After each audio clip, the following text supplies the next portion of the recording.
Again, you're welcome to your own opinion, but not your own set of facts. While we've let the MDs be in charge of medicine, obesity has skyrocketed. In the U.S., it's gone up by 60% in the last 20 years. It's tripled in our childhood population, and currently 1/3 of Americans are obese. And obese means you're really overweight, not just a little overweight. It's an epidemic. While we have given our health to the MDs, because they are clueless as to what causes obesity. By the way, they're clueless also as to what causes blood sugar problem, which we'll get into shortly. While we've let the MDs drive the bus of medicine, autism, which used to be 1 out of 10,000, is now 1 of 68. 1 out of every 68 children now is born autistic. I'm 56 years old. I didn't know any autistic kids when I was growing up. Now it's 1 out of 68. Thank you, bus driver MD. Alzheimer's has skyrocketed. It has risen from obscurity to become the 6th leading cause of death in the United States. Here's your brain. There's your brain on Alzheimer's. Alzheimer's has created a swath of suffering, disease, and torment much greater than any tornado. And yet we turn a blind eye towards it, even though it's happened directly on the watch, during the watch of the MDs. After nearly $600 billion of cancer research, cancer remains uncured. You know how much $600 billion is? A lot. And this is what we get for it. And you know, people get so grief-stricken about what happens to their relatives that they're only too happy to do a 5K run for cancer and then give the money that they raise to the pharmaceutical industry and to the medical profession who don't even know how to cure heartburn. Giving MDs and the pharmaceutical industry more money for cancer research is a fool's errand. But because they're in the majority, because they monopolize the medical theater, because they're the kings of medicine, they can do whatever they want. And this is a problem. Bankruptcy in the United States, the leading cause? Medical bills. Can you believe that?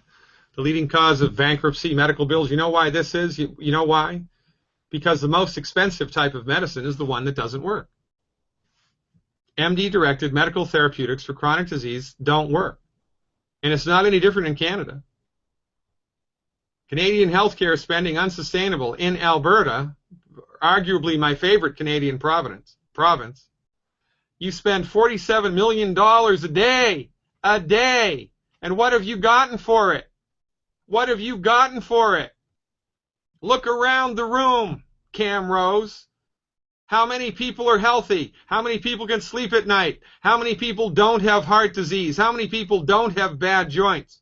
How many people are at a good and normal body weight? How many people have enough energy to make it through the day? How many people have memories that are intact after they're 35 years of age? If you're not ticked off, you're simply not paying attention. It's bad. But don't worry, it gets worse. In the United States, the 3rd leading cause of death is cancer. The 2nd leading cause of death is heart disease. The leading cause of death in the United States, MD-directed medical treatments to the tune of 780,000 people a year. And I'm the quack. This is an unacceptable state of the union. And yet, nobody is talking about this except Dr. Wallach and myself. The medical system in North America, the medical system all around the world does not need to be upregulated. It does not need to be downregulated. It does not need to be tweaked, managed, nor massaged. It needs to be abandoned because for chronic disease, it does not work. You wouldn't go to a chiropractor for advice about open heart surgery, would you? Nor should you go to an MD for advice about what to do for a chronic disease, including blood sugar. Voltaire said it best. Doctors, parentheses, MDs, are men who prescribe medicines of which they know little to cure diseases of which they know less in human beings of whom they know nothing. And my second cousin, 7 times removed, Benjamin Franklin, God heals and the doctor takes the fee. Now remember, it's the holistic physician's job to support and promote your body's ability to fix itself and actually to try to understand the pathogenesis of the disease process, to try to get a clue on what's going on here. And that's what we're going to talk about now. The blood sugar and the metabolism thereof in the human body. From the proper perspective, which in this case is brought to you by Youngevity. Now, Youngevity is an international nutritional supplement company founded by my mentor, colleague, and friend, Dr. Joel Wallach, who we'll speak about later in this presentation. I've been a licensed naturopathic physician for 22 years. I have 25 years of clinical experience. And as God is my witness, the therapeutics delivered by Youngevity, Youngevity's nutritional supplements, propped up by their founder, Dr. Joel Wallach's understanding of the pathology of human disease and what to do about it. The therapeutics brought to the table by Youngevity, the products brought to the table by Youngevity, eclipse in effectiveness anything that I have previously seen. And I've seen quite a bit in 25 years of clinical experience. This is why I'm an advocate of Youngevity. This is why I'll stand on the town square. I'll stand on a soapbox. Give me a microphone. Give me a bullhorn. Just give me a chair to stand on, and I'll get up and start talking about it, because we are suffering needlessly here. Enough is enough. We need to do something about it. And what Youngevity has done about it is bring to the table boilerplate, foundation, medical nutrition, health recovery strategies formulated by the world's leading expert on holistic medical nutrition, Dr. Joel Wallach. And that's what we're going to be talking about from now on. The holistic understanding of blood sugar and the metabolism thereof. And I'm going to juxtapose it and compare it to how the MDs tell you things are, just by way of comparison. So let's hit the ground running. The problem is not sugar. You may have been told that the problem is sugar, but this is, in fact, only part of the truth. Sugar is the gasoline of your body. You couldn't blink an eyelash without sugar. If you don't have enough sugar in your body, same thing happens to your body that happens to an automobile. You run out of gas, you're in trouble. Well, if you don't have enough sugar in your body, you can't do anything. You have no energy. Your heart starts getting funky. Your organs start to shut down. Sugar is an extremely important nutrient for the human body. As a matter of fact, you may find it interesting to understand that your DNA, right? Remember that from high school?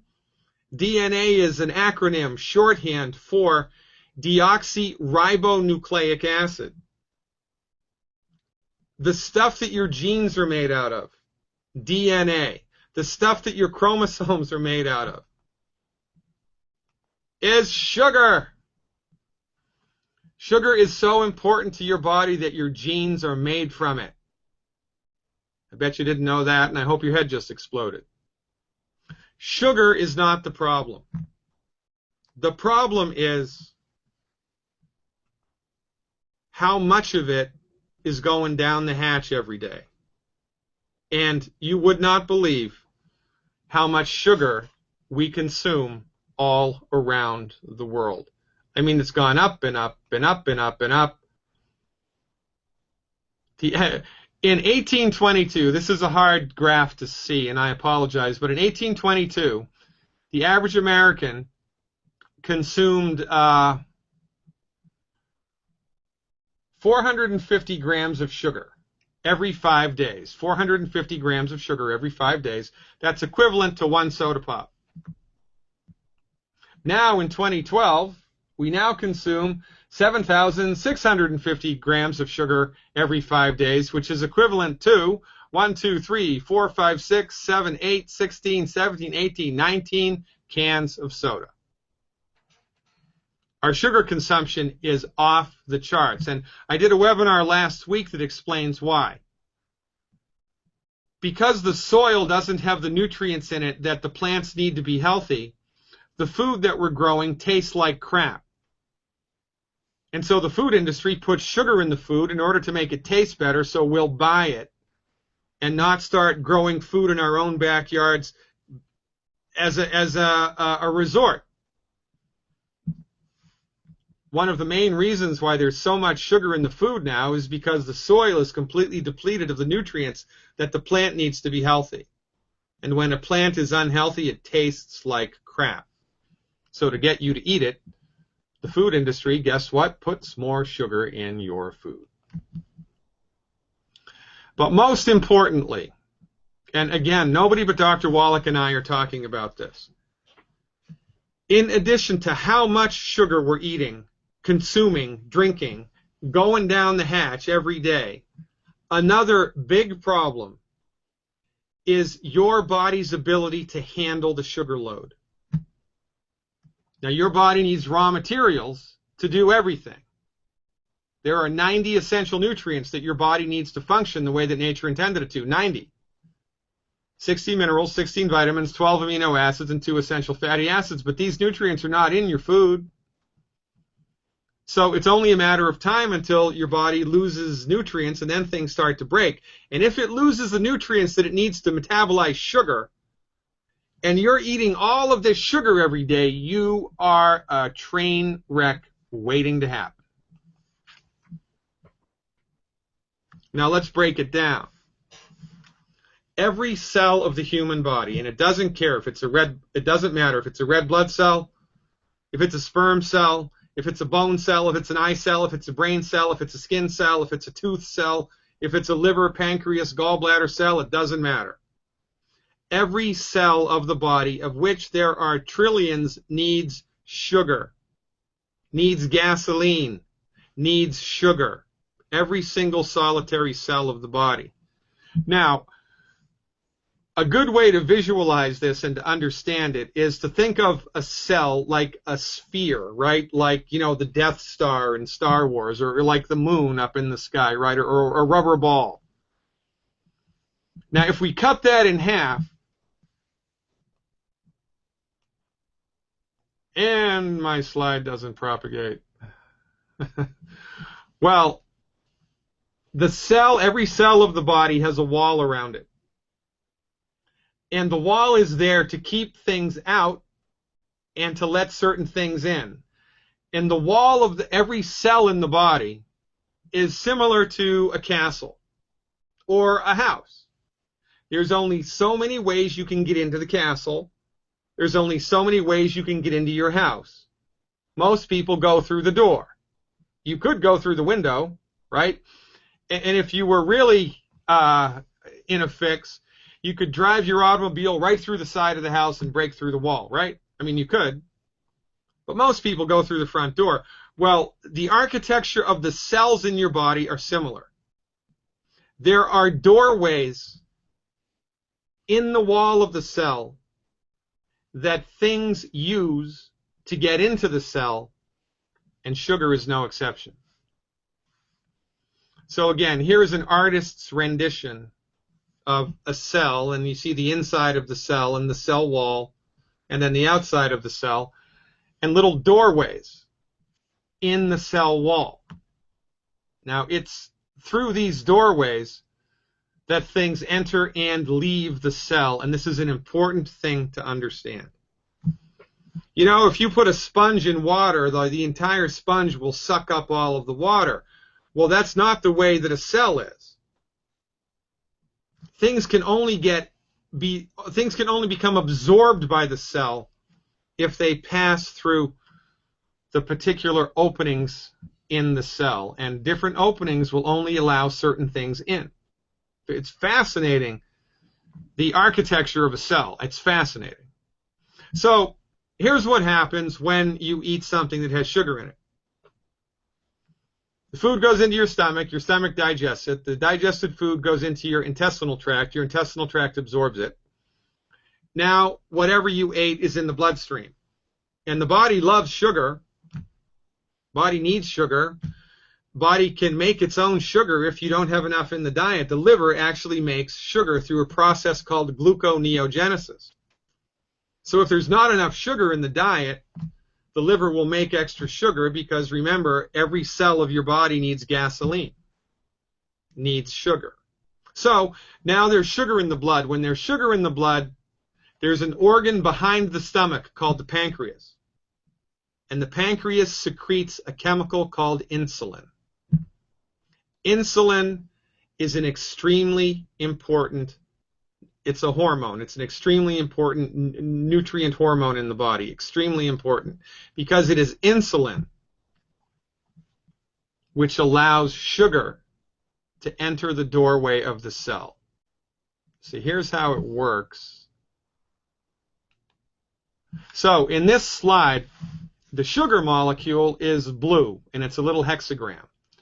And the insulin molecule is the little purple triangle. And there in the red, you see the inside of the cell, and then you have the cell wall. And then you have a little green receptor site and a little yellow and a little red doorway on the cell. Well, here's what happens. There's sugar in the blood, so the pancreas makes insulin. Insulin floats through the blood and lands on a receptor site on any cell in the body. Once insulin lands on that receptor site, it sends a chemical message through the interior of the cell to open a sugar door. It's kind of like if somebody showed up at your house and rang the front doorbell, and when they did that, the kitchen door would automatically open, right? And in come the groceries. Well, this is how nature intends to get sugar inside the cell. Insulin binds to the receptor site on the cell wall, sends a chemical message through the inside of the cell, and voila, the sugar door opens. However, this doesn't happen through pixie dust. In order for the message to open the kitchen door, to propagate through the inside of the cell, there are a number of nutrients that must be present. If those nutrients are not present, insulin will bind to the receptor site. It will try to send a message through the cell, but the message gets interrupted. It's like somebody snips the wire on the doorbell, and you're ringing the doorbell, and you're ringing the doorbell, and you're ringing the doorbell, but the kitchen door stays closed. This is the root cause of type 2 diabetes. Now, type 1 diabetes is called insulin-dependent diabetes. And in type 1 diabetes, the pancreas is so burned out that it cannot make insulin. So there's no insulin there. And if you put that on top of not enough nutrients to help propagate a weak signal through the cell, you're going to be in a world of hurt. This is why type 1 diabetics need to inject insulin. We're going to talk about that a little later. Now, when the body runs out of the nutrients necessary to make the signal go through the middle of the cell and open up the sugar door, any number of illnesses can show up. Syndrome X, metabolic syndrome, insulin resistance syndrome, pre-type 2 diabetes, or quite frankly, full-blown type 2 diabetes. From the holistic vantage point, from our point of view, these illnesses are different iterations of the same thing. It's just more and more and more and more and more and more and more nutrient deficiencies. Less and less and less and less and less and less and less and less essential nutrients available in the body at any moment in time. And from our point of view, the ability of your physician to dial in a definitive diagnosis here is irrelevant. Because whether it's syndrome X or pre-type 2 diabetes or full-blown type 2 diabetes, it doesn't matter. Because it all goes back to the same thing. What? Your body has run out of the nutrients it needs to properly metabolize sugar. It's that simple. Now, remember, we don't have a free medical market. And the people that are in charge of medicine don't give a hoot about medical nutrition because they have no training, no experience, no respect, and quite frankly, no appreciation for applied, science-based, clinically verified medical nutrition. Your medical doctor does not know what I just told you, which is a crying shame.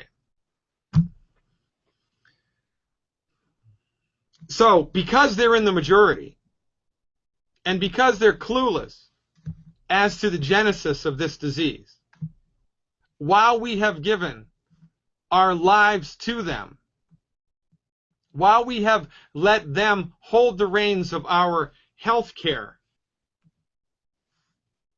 diabetes is rising. It's rising rapidly.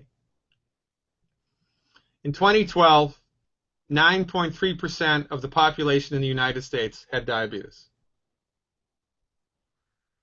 The percentage of Americans aged 65 and older remains high at 25.9%, or 11.8 million seniors have type 2 diabetes. The incidence of diabetes in 2012 was 1.7 million new diagnoses a year, which means about every year there's 2 million new cases of diabetes. 2 million new cases. And pre-diabetes went up 79 million. This is an epidemic of biblical proportions. And the only reason it's happening is because we've let the MDs drive the bus of medicine. In the same way that a chiropractor is the wrong physician for open heart surgery, an MD, by virtue of their allopathic, reductionistic, pharmaceutical centrist training, are absolutely positively the wrong people to bring your body to if you're suffering with a blood sugar issue. Blood sugar issue is the 7th leading cause of death in the United States. 70,000 people gone,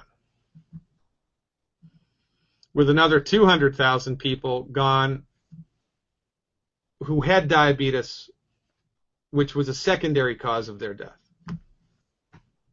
Apparently we're okay with this as a culture.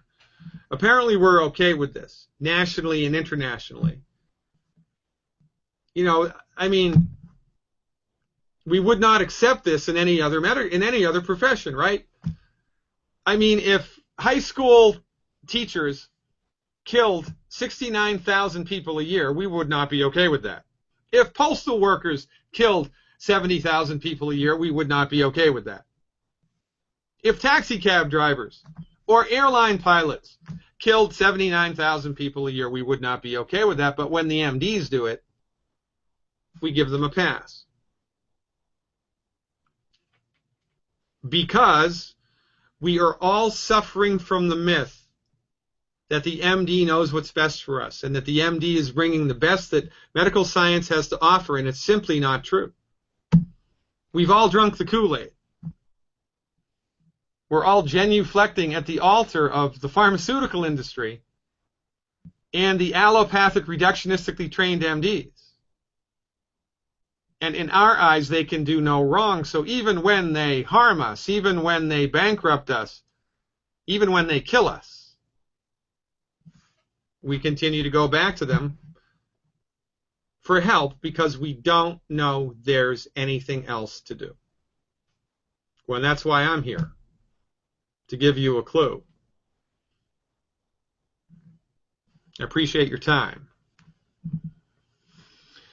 You know, I mean, right, the statistics are going up and up. I mean, look at the difference between 2010 and 2012. There were 25.8 million people in the United States diagnosed with diabetes and 291 million 2 years later.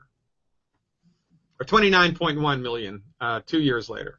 So it went up almost 5 million cases, 5 million cases, which is interesting because in 1957, this guy, Walter Mertz, figured out one of the mechanisms behind type 2 diabetes. He was able to completely eliminate it in controlled studies with mice by removing or giving to them the trace mineral chromium. As it turns out, chromium supplement, the mineral chromium, is one of the nutrients necessary for that message to populate through the cell wall and open the door. According to the United States Department of Agriculture, 90% of all soils in the United States are deficient in chromium. Gee, I wonder why we have a diabetes epidemic. Must be genetic. Vanadium is also another mineral that there's been tons of research on that shows a direct relationship between vanadium deficiencies and the prevalence of type 2 diabetes. It's not genetic. But remember, medicine as it's delivered here in the 21st century is a for-profit thing. And I don't have anything against making money. But when you do it on the backs of the suffering, I do have a problem with that, and you should too. In the United States, one type 2 diabetic patient treated for 5 years will profit the medical industry approximately $47,000. And if you play that out over 40 years, which is about how long people survive once they have that diagnosis, it's about $376,000 from one patient.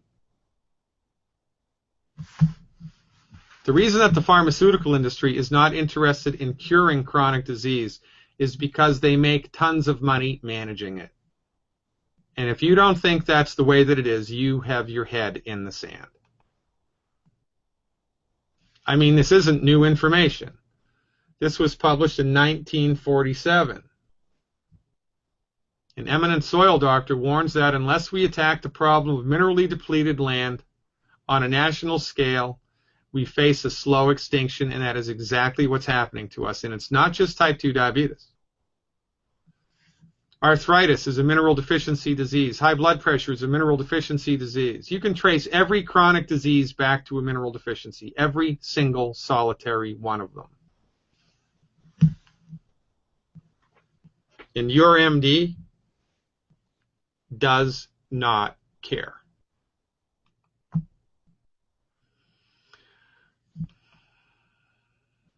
We've taken the wrong dog to the hunt, which is why I recommend people fire their medical doctors. In all seriousness, not because we have an axe to grind like, the Democrats hate the Republicans in the United States, right? And, the conservatives hate the liberals in the UK. It's not like that. It's not because of an axe to grind. It's because their therapeutics don't work. They don't work. And you need to know that. Bringing your body to the office of an allopathically trained MD, if you have a chronic disease, is a fool's errand, especially if it's a blood sugar issue. Because this is what they do. Number one, they'll wait until it's bad enough to warrant treating it. Oh, well, you have pre-type 2 diabetes. We don't know. We just have to wait until you get real type 2 diabetes, and then we'll give you metformin.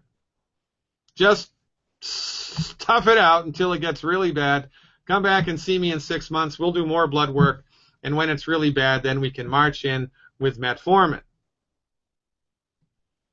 Metformin, also called glucophage, sells 48 million prescriptions a year. This is the main therapeutic intervention that the MDs use for type 2 diabetes. It's the main therapeutic intervention. And interestingly enough, it doesn't do anything to help that message propagate through the cell wall. All it does is reduce the amount of sugar that's in the blood. It suppresses sugar production by the liver. Remember I said earlier that your liver can make sugar? Well, not when there's metformin in your bloodstream. Metformin also suppresses absorption of sugar in the small intestine, so you can eat as much sugar as you want. Now you can't absorb it, so there's less sugar in the bloodstream. Interestingly enough, the main therapeutic intervention that the MDs bring to bear in the treatment of blood sugar anomalies that are not type 1 diabetes, for everything else, they use metformin, even though the mechanism of action is unknown. They do not know how it works. They know a couple of things that it does, but they have no idea how it does them. And yet they have no problem giving it to you. Now, there was a diabetes prevention program. This was done in the 80s, I believe. Participants were divided into groups and given either placebo, metformin, or they had, lifestyle intervention coaching, right? For 3 years. The incidence of diabetes was 58% lower in the lifestyle group and 31% lower in those given metformin. So, changing your diet and exercising a little bit, or changing your lifestyle, is more effective than metformin. After 10 years, that's just after 3 years, after 10 years in the lifestyle group, the blood sugar incidence was better and 34% lower in the lifestyle group and only 18% lower in metformin. So if MDs are supposed to be so scientifically oriented, and let's prove this and double blind that, and you need to bring to bear scientific research on everything, then why don't they prescribe diet and lifestyle change instead of metformin? Because it's more effective. They don't. Which kind of seals the argument that your medical doctor is just a salesman or a drug salesman. If they were really physicians, they would pay attention to the research and they would advise their patients to get on board with therapeutic interventions which were the most effective.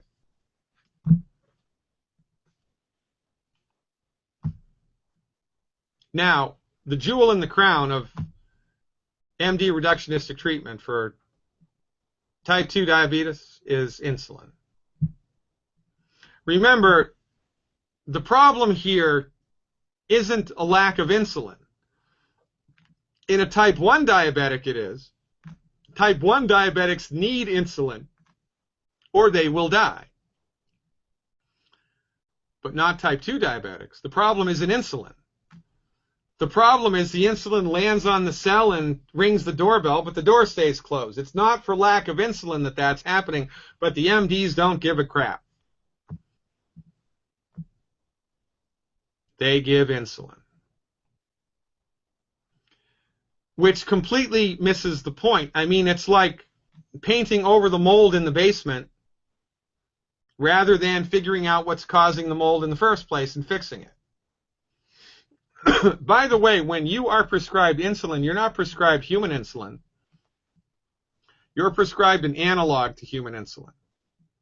So they take insulin because bioidentical human insulin is a difficult thing to make in a lab. They can do it, but it's expensive. So rather than give you what your body is making, they give you a man-made insulin which looks a little bit like what your body is making, but then they tack a couple of extra molecules onto it. So even when you're given insulin, it's not bioidentical human insulin. It's an analog to insulin, and these are the most famous: Lantus, Humalog, Novo Rapid, Levemir, Epidra. These are all synthetic insulins, which is good for the pharmaceutical industry. That's a little molecule, a little electron microscopic picture. And an electron microscope, right, focuses with electrons instead of light, so you can get an extremely small image. You can see stuff that's really eeny, weeny, teeny. Well, this is an electron microscope picture of insulin that's been colored. There are actually six different insulin molecules there. And you see the little purple stuff that binds them together? You know what that is? Zinc. The mineral zinc. So if you're zinc deficient, how well do you think your body is going to be able to move insulin through the bloodstream? You think it's going to be able to do that well if you don't have enough zinc, the stuff in the middle that holds it all together? No.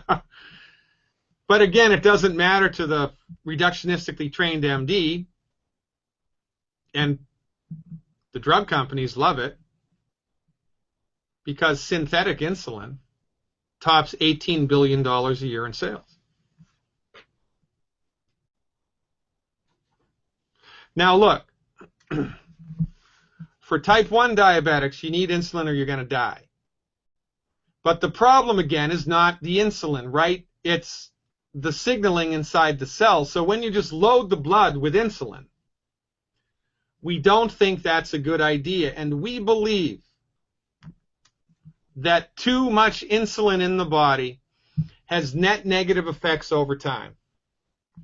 I don't have any clinical proof to back that up. I don't have any double-blinded study to back that up. But it just makes sense to me that if you're loading the blood with insulin, when lack of insulin is not the problem, in a type 2 diabetic, something's going to break. And again, this is why you see people with blood sugar issues getting worse and worse and worse and worse and worse and worse every 5 years, even though they're taking the meds that they should be taking, because the medications are not fixing the root cause of the problem. They're not fixing the root cause of the problem. Now, inquiring minds want to know, well, Dr. Glidden, what do we do to fix the root cause of the problem? I thought you'd never ask. Longevity to the rescue. I mentioned before that longevity was founded by Dr. Joel Wallach, my colleague, mentor, and friend. Dr. Wallach is now the second oldest naturopathic physician in the world at 75 years of age. He's a powerhouse. From 1970 to 1982, Dr. Wallach was in charge of $25 million of federally funded research. This book, which was the result of that research, is in the Smithsonian Institution in the United States. It's a national treasure. And this book was an exhaustive research study on nutrition in the animal kingdom. Ever heard of a cow getting type 2 diabetes? Ever heard of that? Ever heard of a chicken getting arthritis or congestive heart failure or high blood pressure? Ever heard of that? Do you imagine how much bacon and eggs would cost if pigs and chickens got the same chronic diseases humans did?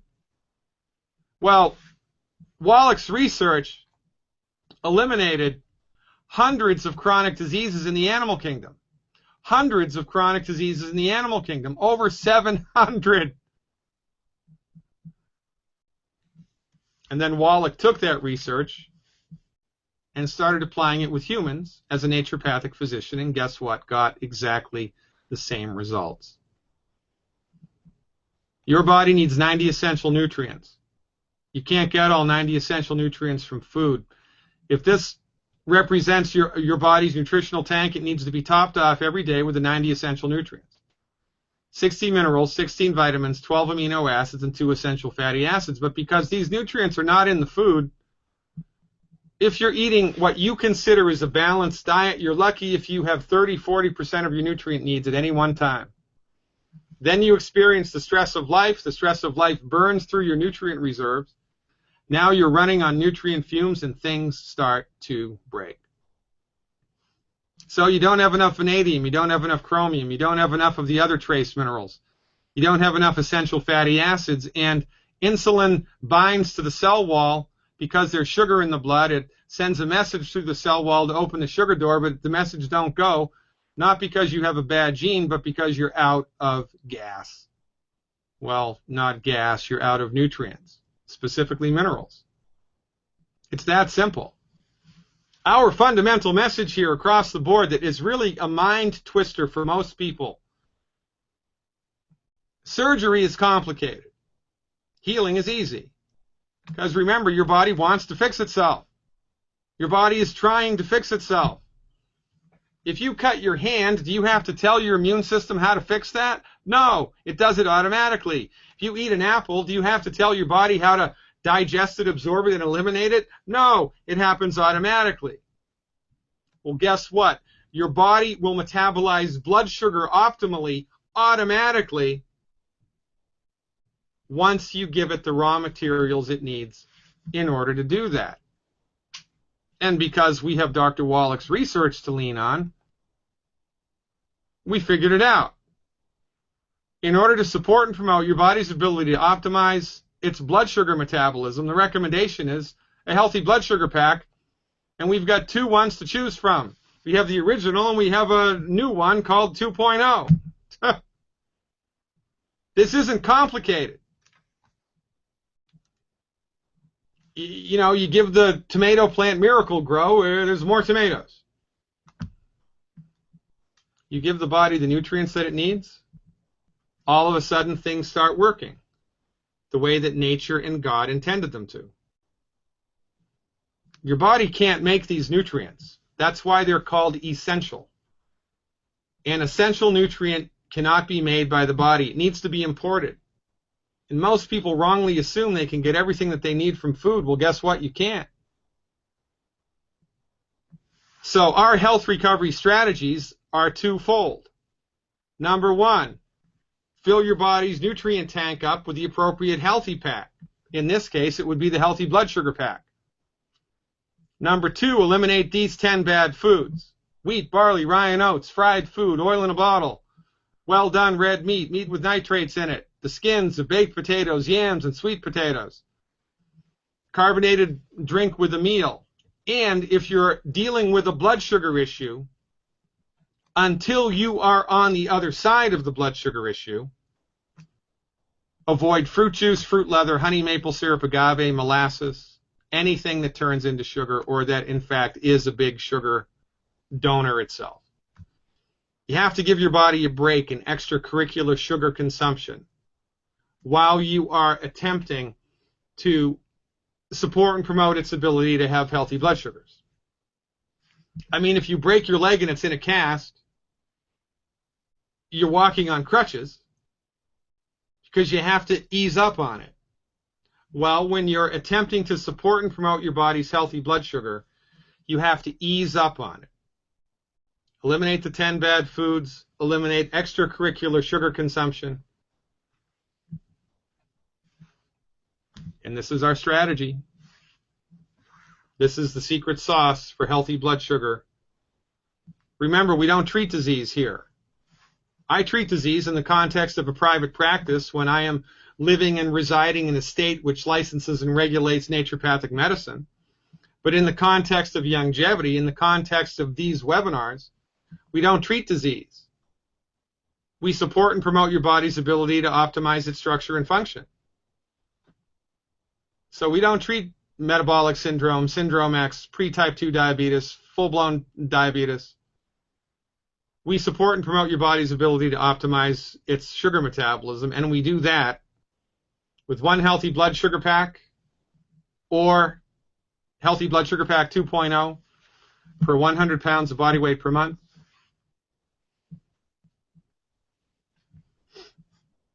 One bottle of Ultimate Selenium per 50 pounds of body weight per month, not to exceed 4 bottles a month. One extra bottle of EFA at the 180 count per month. Eliminate the 10 bad foods, eliminate any extracurricular sugar intake. And if you still want to have a little something sweet as a treat, you can do it with xylitol, stevia, or sucralose, or any non-glycemic index sweetener that you want. Because healing is easy. For goodness sake. You know, and this is our message, this is our method. Now, if you are type 2 diabetic, or if you're type 1 diabetic, of course, you continue to need to take your insulin, but I have patients who are type 1 diabetic who have been able to cut their insulin dose by 60, 70, 80% when they're doing medical nutrition.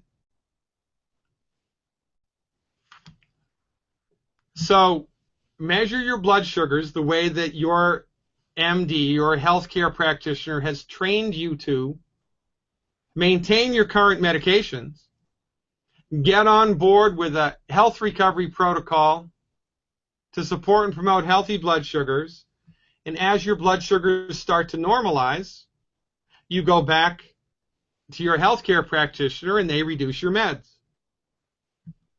The goal here is to get you so healthy that you can completely stop taking all prescription medications. Not because prescription medications are evil or bad or wrong, but because they don't fix the flippin' problem. You can keep painting over the mold in your basement if you want, but it's only a matter of time until the whole wall of your house falls off. Better to fix it.